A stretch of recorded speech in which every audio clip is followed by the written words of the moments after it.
News with Jeff Hastings. Good evening. Thousands of postal workers are on picket lines across the country after changes by the federal government. It's the second time in less than a year Canada Post employees have walked off the job. CTV's Evan Kenny joins us now live from outside the Canada Post Depot on 149th Street. Evan, how's that picket line looking tonight? Yeah, Jeff, throughout the day, a few dozen people have come and gone. Now, things have tapered off a little bit here this evening, but there's still a crowd of people posted up there behind me. Now, yesterday, the federal government said it was making changes to mail services to make it more financially viable. Shortly after that, the union declared an immediate strike, and it's leaving workers and customers wondering what's next. It's been a quiet day at the Canada Post mail processing plant in Edmonton. Members of the Canadian Union of Postal Workers are blocking off the parking lot, making sure no one gets in or out. Members from other unions are standing in solidarity, but others are frustrated. Without it, we're stuck, and it's really inconvenience to everyone. People we spoke with today say they want workers to get a fair deal, but they need Canada Post back in service. It's just painful the first time around, and it's just going to be painful the second time around. So figure it out, get it sorted, but, you know, we want people to be treated fairly, but at the same time, not at the expense of the rest of the country. During last fall's strike, businesses took a hit. Clothing company Emmy DeVoe lost $200,000 in income and nearly had to close its doors. We actually announced our closure and have since shrunk the business and relaunched. But that was the catalyst that forced us to have to close. The owner fears this could once again be a reality. We're kind of trying to figure out what we're going to do, but really we're at the mercy of waiting for what they are going to tell us. Last year's strike cost small businesses across Canada more than $1 billion. Canada Post says it won't accept or deliver any mail or packages, including ones that were sent out before the strike. However, it will continue to deliver government benefit checks. Jeff? All right, thank you, Evan. That's Evan Kenny live tonight. Protesters gathered in front of the Education Minister's office today as Alberta teachers get ready to vote on a proposed new contract. Teachers say they want less crowding and more funding. The province argues that's exactly what it's offering. Here's CTV's Tim Brooke. Outside of the Education Minister's office, a call to action from educators and parents. The math isn't that difficult. When you don't fund schools and you don't fund education, you're not going to have the kind of quality that, you know, all students deserve. They want more teachers hired, more schools built, and more funding transparency. It's all right there in a letter delivered straight to Demetrius Nicolaides' office. So we've written to the minister. We've written to the minister over and over and over again, and crickets. And it wasn't just a protest and letter. The group is also organizing beyond Friday. I'm going to help the teachers by supporting a recall campaign as they strike. Help them understand this isn't just about wages. This is about looking after kids and making sure that long-term we actually have a system that functions. This teacher is set on passing letters from her colleagues to the province. Somehow, we have 150 letters of teachers from our local, and they're just sharing their experiences and the realities of what classrooms look like today in Alberta. The possibility of a strike still looms large despite a tentative agreement between the union and province. The Alberta Teachers Association is not endorsing the deal, only saying it is now in teachers' hands. The man who led that union during the last strike has a guess on where it's going. The last time when teachers went on strike, it was nothing compared to the anger that I'm seeing out there now in 2025. I mean, no exaggeration. This is quantum levels above. For its part, the Education Ministry pointed to new investment in school construction and renovation as part of its dedication to the system. A statement says the province is doing its best to keep up with historic student growth. Some believe it's still not nearly enough. And my worry is that if this isn't addressed, we're going to lose a lot of good people from this profession. Tim Brooke, CTV News, Calgary. Edmonton police are cracking down on street racing, ticketing dozens of drivers at a recent meetup. Video supplied by police shows cars lining up to race. Police say on Sunday night about 100 vehicles gathered at 129th Ave and 170th Street. 30 tickets were issued. They included stunting and equipment violations. EPS says this behavior is unacceptable, with speed involved in nearly half of all traffic deaths this year. So far this year, there have been 25 deadly crashes compared to 26 in all of 2024. The Alberta Court of Appeal has dismissed the appeal by a Calgary man who stabbed 5 people to death more than 10 years ago. Matthew DeGrood was found not criminally responsible after he stabbed and killed 5 people at a house party in Calgary in 2014. He was appealing a ruling by the Alberta Review Board in 2024 saying he would pose a significant threat to the safety of the public. The appeals court agreed and cited DeGrood's dependence on olanzapine, a drug used to treat schizophrenia. DeGrood's annual review will come up again in November. The Edmonton Elks are honoring owner Larry Thompson. The 65-year-old died from complications following surgery last month. Despite owning the team for a little over a year, Thompson's vision for reviving and restoring the franchise to its former glory is already beginning to take form. CTV's Brendan Purdy joins us now in studio tonight. Brendan, how's Thompson being remembered? Well, Jeff, Thompson was the first private owner in the history of the Double E and was a lifelong supporter of the club. The team CEO says he was invested in knowing everyone involved with the Elks, from the players and coaches all the way to support staff and their families. A self-made businessman, he headed up the Spruce Grove-based Thompson Construction for 4 decades before selling back in 2023. To describe him, members of the organization used words like tough, incredible, enthusiastic, and committed. He was very stringent on what he thought an organization, a healthy organization, should look like, and the way people treated each other and the way we conduct business. The best way that we can honor Larry is by representing the green and gold and the Double E the right way in everything that we do, and that's what we plan on doing. In a statement, his wife Deb says, Larry was a legend, and our family will continue his legacy far beyond our lifetimes. Deb now takes over as the sole owner of the team, becoming the first female owner in the history of the Canadian Football League. Jeff? All right, Brendan, thank you. An emotional gathering of friends and colleagues mourning the death of Dr. Darren Markland this morning. They're carrying on the Friday morning coffee outside tradition the well-known doctor, cyclist, and science communicator started a decade ago. Jeremy Thompson reports. A collage of bicycles, coffee, and community takes over at Zio Ferrone Park in the morning light. Hugs all around as people gather to remember Darren Markland. He'd probably reiterate that people should bike more. The avid cyclist and intensive care doctor started this Friday morning tradition 10 years ago. He died Sunday after a mountain bike crash near Nordegg. It happens every single Friday, even in the wintertime. He was usually here with his e-bike, making coffee for people, and just an incredible human being. So we're all here gathered to celebrate him and support each other as a community. Markland's friends and acquaintances say he had a love for the outdoors and a passion for medicine and science. Another passion was just connecting with people, right? I mean, he did it every day at work. And in a very harsh environment in the intensive care unit. Markland's public profile ballooned during the pandemic. As a physician, I take pride in my ability to deliver really good care, but our system is completely overwhelmed. And I think that was a really important role that touched a lot of people, and it really helped a lot of people, that he was vulnerable about the experiences. He also wrote about those experiences on social media. On the 3rd anniversary of the WHO's pandemic declaration, he wrote, "I have compressed decades of emotions into this short span, only to emerge more attuned to suffering and disparity. It ain't good, but I've learned to be a better human." We were supposed to grow old together, and I'm really mad that we're not, but, you know, he lived on his terms. Markland leaves behind a wife and 2 sons, an extended family, and countless friends. One of his final posts captured the beauty of biking in Edmonton in the fall and the eloquent language he was known for, even more poignant after his death. Though the encroaching darkness fills me with regret, I am comforted by autumn's light and enthralled by my path home. Darren Markland was 54. Jeremy Thompson, CTV News, Edmonton. Edmonton's new police chief is finishing his first week at the helm of the organization. Chief Warren Dreichel was in our CTV studio this morning.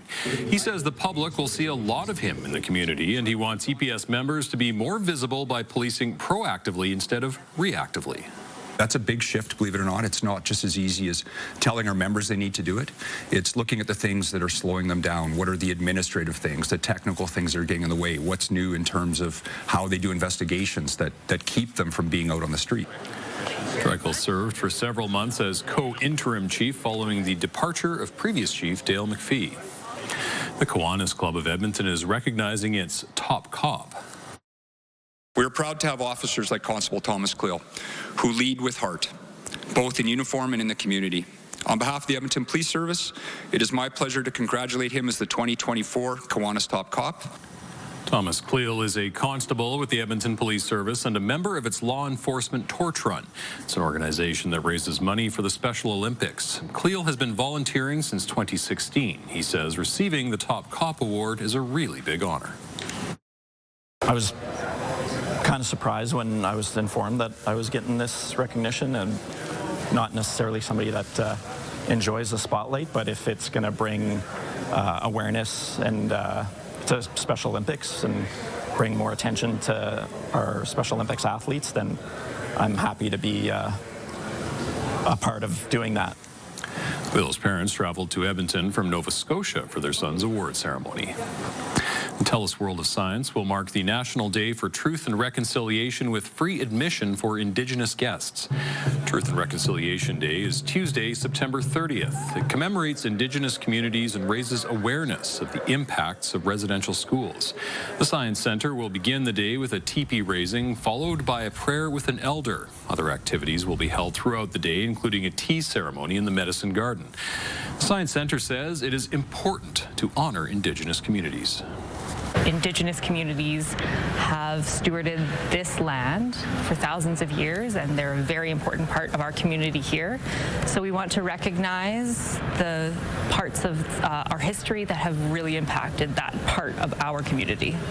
It will also host an all-day Indigenous market in the main lobby, which is free for everyone to attend. Alberta Culture Days is taking over the Arts District this weekend. Activities started with a wardrobe sale at the Citadel Theatre this afternoon.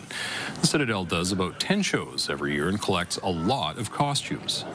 Right behind me, there is a crocodile. That crocodile is from Peter Pan in 2006. We've got pieces from Beauty and the Beast, and we've got lots of different basics as well. So there's vintage clothing, there's lots of shoes, there's hats, there's masks, there's a ton of things. The Citadel's wardrobe sale continues tomorrow. It will also have a free showing of The Wizard of Oz. As part of Culture Days, admission to the Royal Alberta Museum is free on Saturday and Sunday between 10 and 4. There will also be free performances and a native plant giveaway in Churchill Square.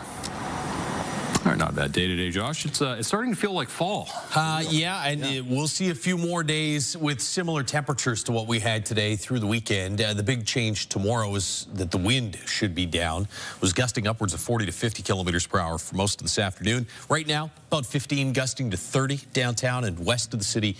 And we're at 17 degrees downtown after hitting 18 for a daytime high. So both the daytime high and the morning low, a degree above average. And we'll be in the same ballpark tomorrow. Here's what it looks like outside, right? Pardon me. Outside right now with the CTV drone.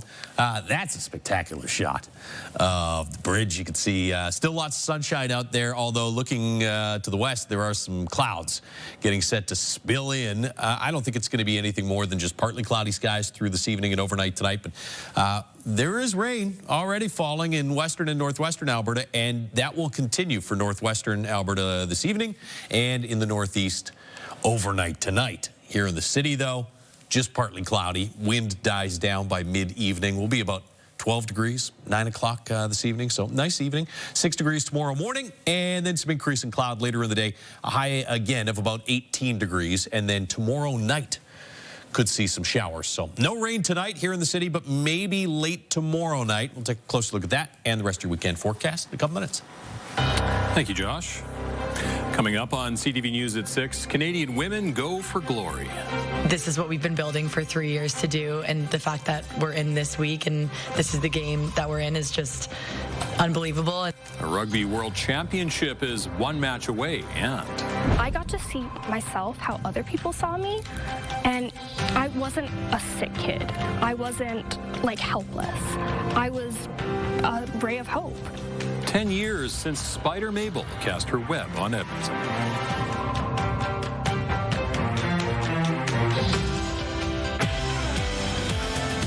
Monday on Your Morning Edmonton, 10 years since the Truth and Reconciliation Report was released. We examined Canada's progress and the hard conversations that remain. We'll see you at 6. Your Morning Edmonton, weekdays. Programming brought to you by James H. Brown Injury Lawyers, the heavy hitters of injury law.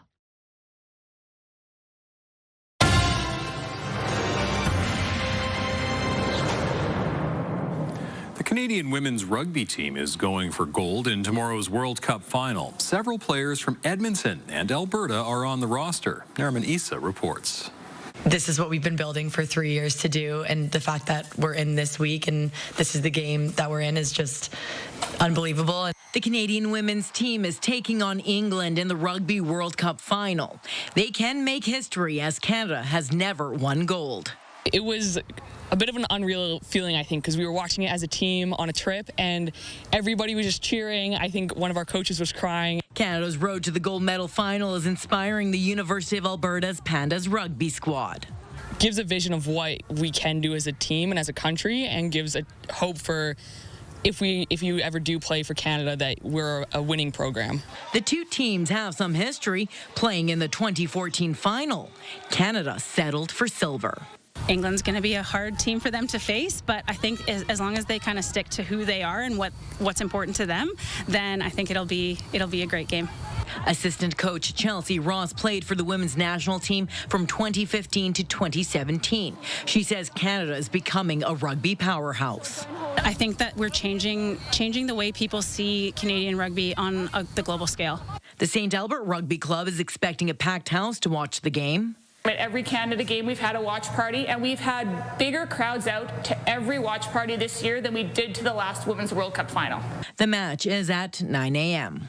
There's a big breakfast and a little breakfast, so depending on how much bacon and sausage you want on your plate, we'll have that on there, and the bar will be open for drinks as well.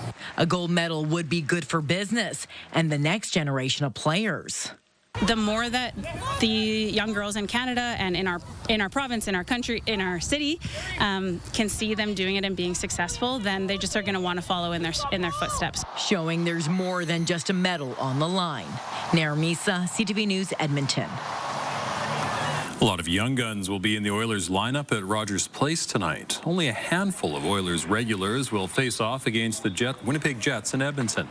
Darnell Nurse is one of a few veterans who will play. He says starting young players can inject new life into the roster.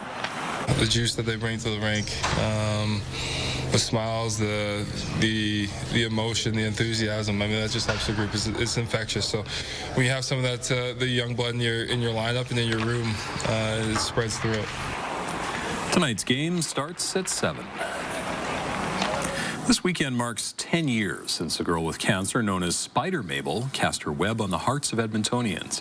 People are getting a chance to relive that day with a special screening of the documentary SpiderMable, a real-life superhero story. Amanda Anderson has more. Who are you? I'm SpiderMable. SpiderMable is a well-known name in Edmonton. She's the girl who, while battling cancer, was granted a wish to go on a crime-fighting adventure, saving the city and then Oilers captain Andrew Ference.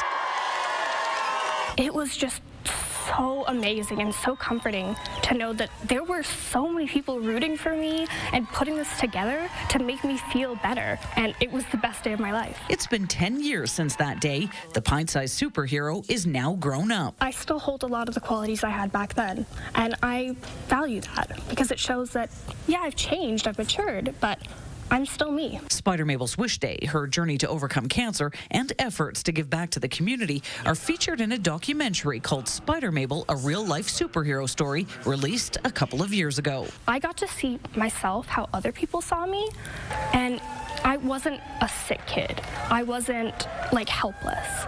I was a ray of hope.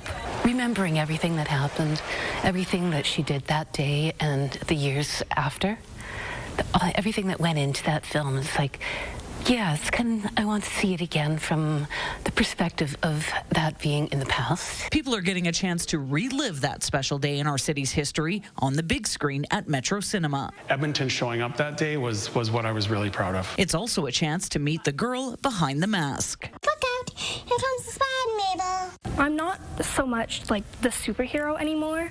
I'm more Mabel who wants to give back, but as me instead of SpiderMable.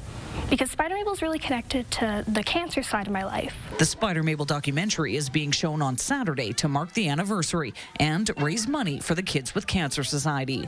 Amanda Anderson, CTV News, Edmonton. Coming up, once upon a time in Edmonton. We'll look back at the Great Divide waterfall that adorned the high-level bridge for decades. And we have a walk-through graveyard with a gravekeeper. an annual Halloween event is adding some new haunts.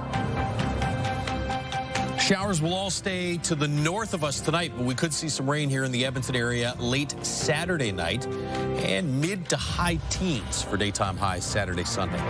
Full look at your forecast right after the break. Programming brought to you by Century Casino. 3 great locations: Edmonton, St. Albert, and Century Mile. Programming brought to you by James H. Brown Injury Lawyers, the heavy hitters of injury law.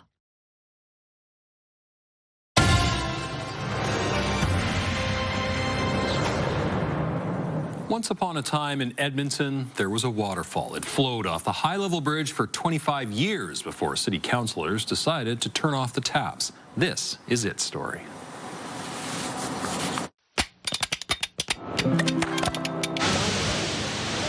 A few turns was all it took for the water to begin flowing. The Great Divide waterfall came to life on September 1st, 1980 to celebrate Alberta's 75th birthday. Edmonton artist Peter Lewis designed the waterfall. It was built in 3 months and cost approximately $600,000 and had a cascade 7 meters taller than Niagara Falls. The Great Divide waterfall adorned the Edmonton skyline on long weekends in the summer and sparkled in the dark under the fireworks on Canada Day. It marked the end of the sourdough raft race, splashing paddlers as they passed below. The taps were left on for 25 years until 2005, when Environment Canada raised concerns about the water pouring into the North Saskatchewan River. The waterfall carries treated water, which has chlorine in it. So we're looking at ways that we might reduce the chlorine and operate the waterfall in a more environmentally friendly manner. In 2009, the city decommissioned the Great Divide waterfall while it searched for a solution. And by 2012, councillors began to debate whether it was worth saving at all. We spend an awful lot of resources and money to treat our river into some of the best tap water in the world, and shooting it off a bridge back into the river is not the best thing to do. I don't think it makes any sense to continue with the waterfall system, especially because you're basically using fresh water, which is a waste of water. Others argue the city should go with the flow. It's part of the city art collection, so we will not walk away from it. We'll do everything we can to conserve it or restore it within reason. After 2 more years of debate, City Council agreed to stop the waterfall's cash flow. This might have been iconic in 1980, but I think that we're a different city now. As the waterfall dried up, something new came to light. We have got the $2.5 million now that we need to light our bridge. A donor-funded Light the Bridge campaign offered the city a more modern and cost-efficient way to highlight an iconic landmark. 60,000 LED lights were installed. We're very proud to be part of this project. It's the biggest landmark in Edmonton. And on July 1st, 2014, they lit up the Edmonton skyline. The original pipes from the Great Divide waterfall still sit atop the high-level bridge. I hope it's not sort of done forever, but I fear that it probably is at this point. The city says the 112-year-old bridge needs some major upgrades. And while it's not clear what will become of the taps, the city says reviving the Great Divide waterfall is not anticipated. Great story. That really took me back. Oh, man, that thing was amazing. Watching fireworks. Yeah, so good. All right, take a look outside right now with the River Valley Sky Cams, brought to you by Action Furnace. Fixed rider, it's free. 16 degrees currently in the city as a little bit of thin cloud cover starts to slide in from the west. We get to 18 for a high today, 18 as well in Red Deer. Fort McMurray at 17 degrees. A little cooler here across parts of the northwest, about 13 and 14 in Jasper and Grand Prairie. It's been cloudier through the day, and you can see there is some rain now starting to make its way in towards the Grand Prairie area and north. All of these showers around Highway 16 and south will fall apart as they track off to the east. So just some cloudy periods through this evening in the Edmonton area. Rain will all stay well to the north here. And then overnight tonight, looks like it'll drift through the Fort McMurray area, although by tomorrow morning, it's even out of Fort McMurray. Here in Edmonton, we'll see some clearing overnight tonight, and by tomorrow morning, should be mainly sunny to partly cloudy skies. Late tomorrow afternoon, cloud cover starts to thicken up a little bit. Again, thickest cloud cover will be off to the west and northwest, and we do have some showers that'll start to develop through the afternoon hours. This band of rain will mostly be north and west of the city through Saturday evening, but overnight, this is 1 a.m. Sunday, overnight Saturday into early Sunday morning, as this shifts off to the southeast, you get at least a chance of some scattered showers. By Sunday morning, when you wake up, it's just back to mostly cloudy skies, and it actually looks like those clouds will stick around for most of the day Sunday. Should see some sunny breaks, but more cloud than sunshine. And again, across the west, you're going to see some showers. So you get showers tonight, you get some showers in parts of the west and northwest tomorrow, and then again late Sunday as well. 17 degrees in Fort McMurray right now. It's 12 in Grand Prairie and Jasper. We've backed off to 16 degrees here in the city. Still pretty gusty across the northern third of the province, although the wind has started to die down here in the city. Northern third, Grand Prairie, Slave Lake, across towards Cold Lake and north. You're still going to be gusty overnight tonight and through the day tomorrow. Gusts to about 40 or 50 kilometers per hour. Whereas here in Edmonton and surrounding areas, wind is dropping off and should stay fairly light right through the day tomorrow. Temperatures will drop off to about 6 degrees tomorrow morning, on our way to a high of 18 with that increase in cloud cover late tomorrow afternoon. There's your chance of a shower overnight tomorrow night, then cloudy with a few sunny breaks, 17 on Sunday. See, the average high for this weekend is 16 degrees, so just slightly above average for Saturday, Sunday. We get one more day in the 20s on Monday, 22 or 23 for a daytime high. Then a chance of some showers Tuesday and again late Wednesday, and temperatures will drop back into the mid to high teens. That's kind of where we'll be, it looks like, right through the entire first week of October, somewhere in that 15 to 19 range for daytime highs, which for the first week of October is actually slightly warmer than average. As far as the weekend, just a degree or two above the seasonal averages before another big warm-up on Monday. Looks great. Thank you, Josh. Summer has barely ended, and Alberta's ski resorts are already looking ahead. Lake Louise says its opening day is tentatively scheduled for November the 7th. The ski area says lots of prep work is already being done behind the scenes, like trail and snowmaking gear maintenance. This season will also be the first for Richardson's Ridge. The area will have 200 acres of new terrain and eventually a brand new high-speed quad chair. Halloween is approaching, and the jack-o'-lanterns are lit at one local event. And now you're high. It features more than 10,000 hand-carved pumpkins. Now in its fourth year, organizers say the family-friendly event gets bigger and better every Halloween. This year, we have expanded our pathway, so we do have a couple of more extra displays that can be expected. Plus, we've added some things to our pathway, some interactive elements. So we have a walk-through graveyard with a gravekeeper that will be interacting with our guests, as well as a new spiderweb tunnel. And then we do have some character actors in other places throughout the displays. The popular Monster Maze from last year is back. The event is licensed now, allowing a beer garden for the adults. Pumpkins After Dark is open Thursday to Sunday every week until Halloween. Still ahead on CTV News at 6, the second Canada Post strike in a year. We're striking to keep good service and to keep good jobs. We will be here until we win. The impact of Postal Union members walking off the job from coast to coast. And well, it's going to be a great match. Yep. And we're going to disagree. Agree to disagree. The PM is in the UK, a trip about more than politics and international trade.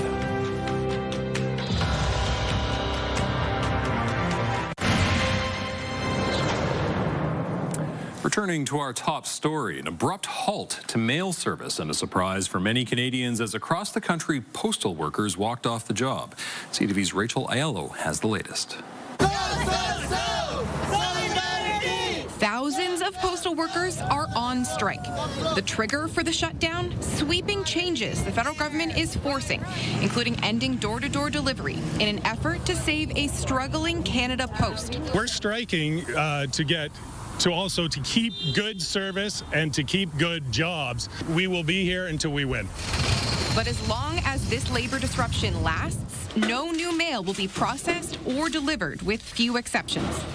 Meaning Canadians need to brace for delays. There's no sign Jobs Minister Patty Hajdu is ready to step in yet, saying today federal mediators remain available to support the bargaining process, and she is encouraging both parties to continue working towards a fair resolution. Yesterday, Ottawa announced it was ordering Canada Post to transition millions of addresses to community mailboxes, shutter some rural post offices, and extend delivery times for letter mail. Canada Post was getting ready to roll out these reforms, but says it's now preparing a new contract offer, while warning the strike will only worsen the Crown Corporation's dire financial situation. We got to make the service more affordable because Canadians value it, but it's just becoming too expensive to them as taxpayers. When these workers went on strike last year, it cost small businesses more than $1 billion, and they're now fearful of the impact that this labor disruption could have. Many of them are already treading water due to the trade war, and we're banking on the holiday shipping season to stay afloat. Rachel Aiello, CTV News, Ottawa. Prime Minister Mark Carney is in the UK for a summit to boost trade and economic ties. His meeting with Canada's oldest ally sparked a friendly rivalry over one of Britain's oldest sports. CTV's Jeremy Charon reports from London. A fourth official face-to-face with British Prime Minister Keir Starmer for Mark Carney kicked off a visit to London. Well, it's going to be a great match. Yep. And we're going to disagree. Agree to disagree. Despite a friendly rivalry ahead of a big women's rugby match Saturday, the two leaders set their sights on shared defense priorities. We've got Ukraine to discuss. We've got the Middle East to discuss. And thank you for the way we've been able to work together on both those issues. Great pleasure to be together again. The Prime Minister also met with the leaders of Iceland, Spain, and Australia. We are partners in commerce. We're partners in culture. Actually, we actually have pretty similar economies. Talks that all centered around building trade and economic partnerships, an area British Ambassador Ralph Goodale says Canada and the UK can still build on. We've got $50 billion worth of trade flowing back and forth, and it is 99% tariff and quota-free. Canada is looking to diversify its international partnerships in the face of Donald Trump's trade war. The U.S. president leveraged new tariffs Thursday on a wide range of imported goods, including heavy-duty trucks and pharmaceuticals. Still, Carney today shied away from directly taking aim at the U.S. president. You face special circumstances in Canada, given your neighbor to the south, and let me just apologize. Instead, he shared with a progressive crowd at this summit how he won the April election. So it's not engaging on the turf of the more negative agenda, but focusing on the positive. All of it capped off with a dinner at 10 Downing Street, FaceTime with like-minded world leaders, the real focus of this trip, according to senior government officials. The Prime Minister will meet tomorrow with business leaders and investors before taking his Canadian pride to a London rugby pitch. Carney is set to attend the Women's Rugby World Cup to cheer on Canada against England in the final. Jeremy Sherrill, CTV News, London. Addressing the United Nations General Assembly, Israeli Prime Minister Benjamin Netanyahu lashed out at countries that have officially recognized Palestine as a state, including Canada. Your disgraceful decision will encourage terrorism against Jews and against innocent people everywhere. It will be a mark of shame on all of you.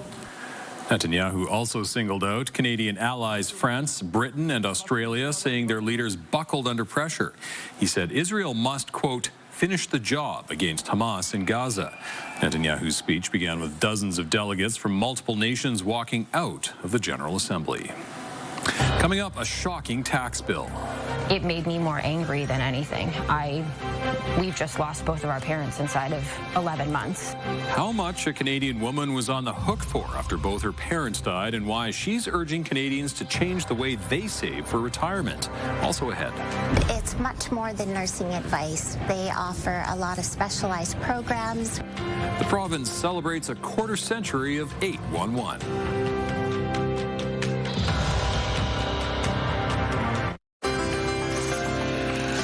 Looking at today's market numbers, the Canadian dollar traded for 71 cents U.S. Oil was up 74 cents, closing the day at $65.72 a barrel. Gold gained nearly $38 on the day. The TSX and Dow Jones both ended higher, up 29 points and 299 points, respectively. Despite global economic uncertainty, the Canadian economy is showing a positive sign. It grew slightly in July, rebounding after 3 months of contraction.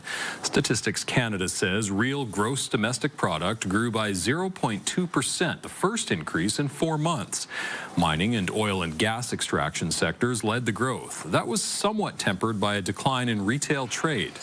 Early numbers show that real GDP was essentially unchanged in August. An Ontario woman is warning people about registered retirement savings plans. She was hit with a nearly $700,000 tax bill when both of her parents died in the same year. That money was expected to be left to her and her brother. CTV's Pat Foran explains. Last year was a difficult time for Ashley Galley and her Burlington family. Her mother, Jackie, who worked as a nurse, died in January at 62 years old. And in December, her father, Michael, who worked in business, passed suddenly at 63. The couple were high school sweethearts. We think that my dad passed away of a broken heart. Galley describes her parents as hard workers who saved to buy a cottage in 1998 and always put money away in their RRSPs for their retirement.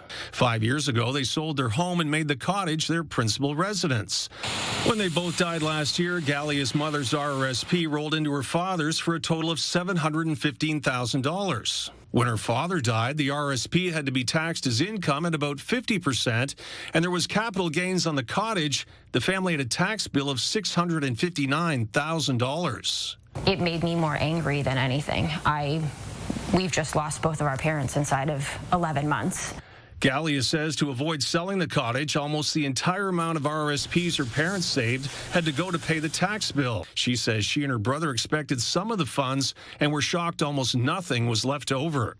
What happens to the RRSP? Maybe there's a better vessel to put that in so that it does pass on to your kids or who you'd like it to pass to. If you want to do some retirement income planning for tax efficiency, at least by the age of 55 or 60. Tax expert Evelyn Jack says families should adopt a strategy to reduce the amount of tax they pay, use life insurance, and get advice from a professional to avoid a massive tax bill when a loved one passes. Take a tax hit earlier on so they can avoid a top marginal tax rate at death.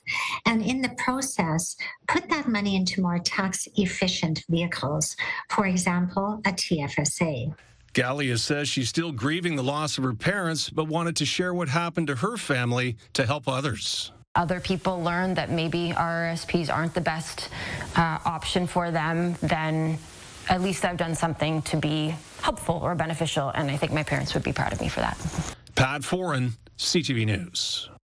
The province is marking 25 years of HealthLink. The service is available 24/7 to Albertans looking for health advice by dialing 811.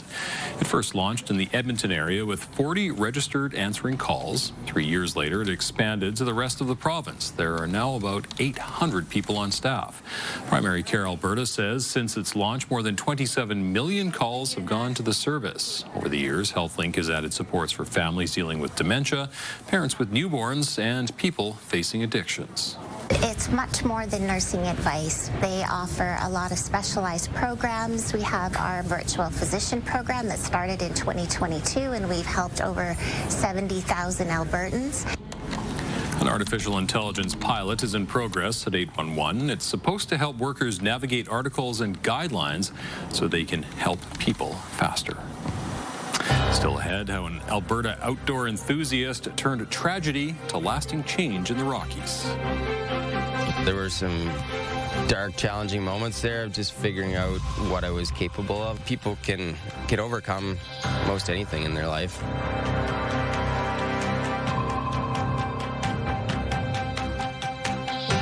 We've got another great night of entertainment coming up right here on CTV, starting at 7 with E-Talk. Your morning just got a little brighter. Start your day with CTV Your Morning, and you could win $20,000. For your chance to win, watch CTV Your Morning Edmonton, weekday mornings 6 to 9. Programming brought to you by Southview Acura. For family-owned, award-winning excellence, Southview Acura, where luxury meets reality.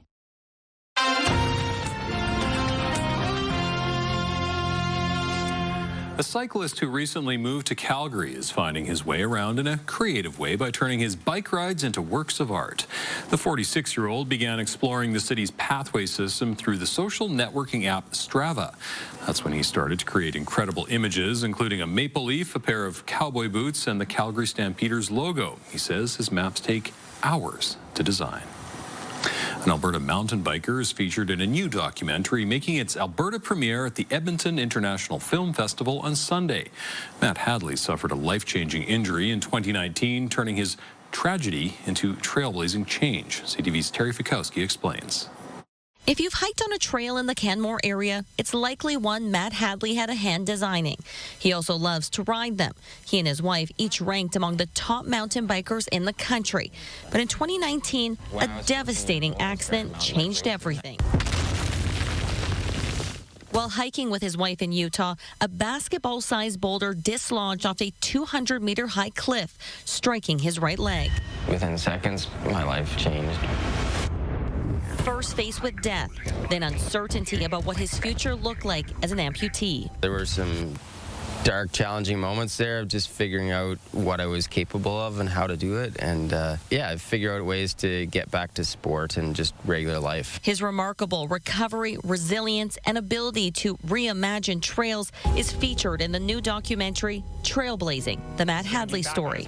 The now 42-year-old is an elite adaptive athlete and uses his own experiences to improve inclusivity on paths in the region as a trail technician. There's been a number of projects I've been able to bring that accessibility lens. That's extremely empowering. Hadley has also improved safety and lowered risk during the redesign of well-known trails like Haling and Yamneska.